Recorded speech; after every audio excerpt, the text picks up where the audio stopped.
So just to summarize the last video, direct instruction works the best with the two lowest levels of Bloom's taxonomy.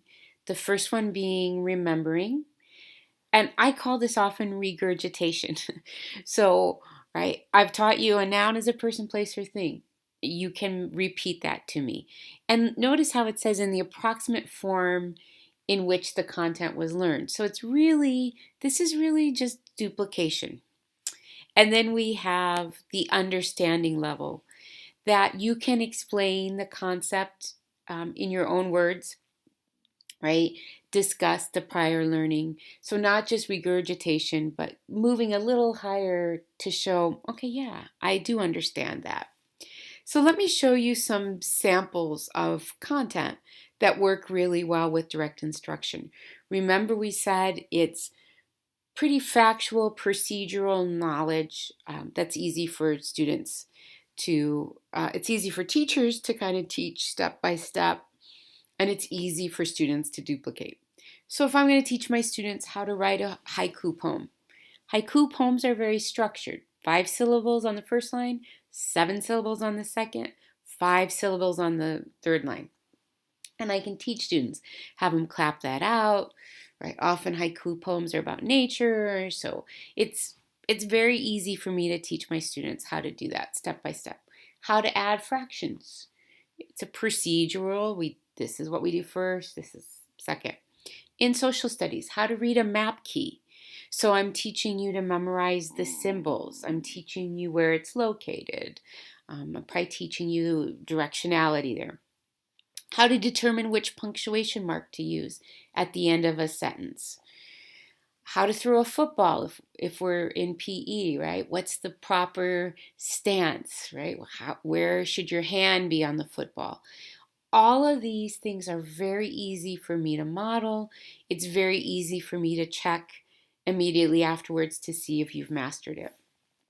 And if you think about the ELD and CIDI lessons you taught last semester, your lessons probably followed this direct instruction format.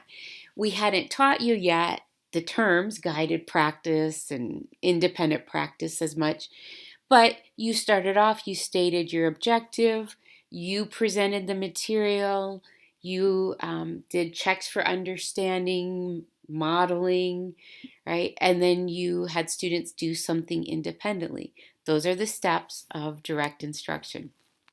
I want to just finish up by talking about some misconceptions about direct instruction. And by the way, you see that I've abbreviated it here. Most people just refer to direct instruction as DI because we love to abbreviate everything.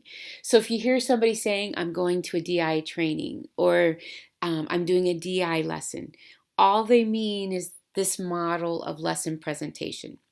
So sometimes people equate direct instruction with sole lecture.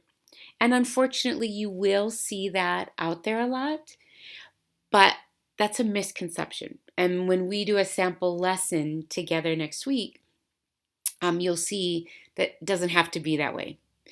Also, there's a misconception that direct instruction involves a lot of worksheets.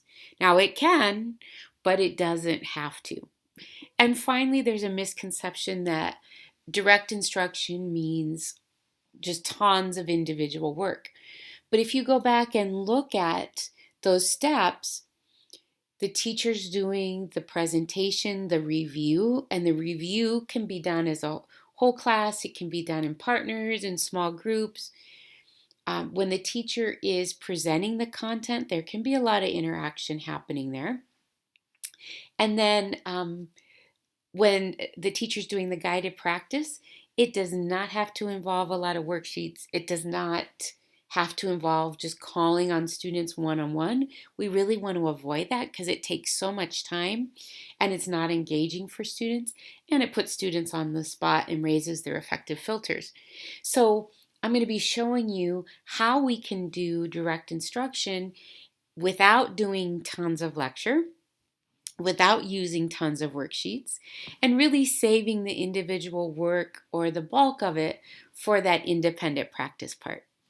All right, so now you have an overview of the behaviorist theory. You have an overview of the components of direct instruction, and in class, you'll see how these things come together to create engaging direct instruction lessons.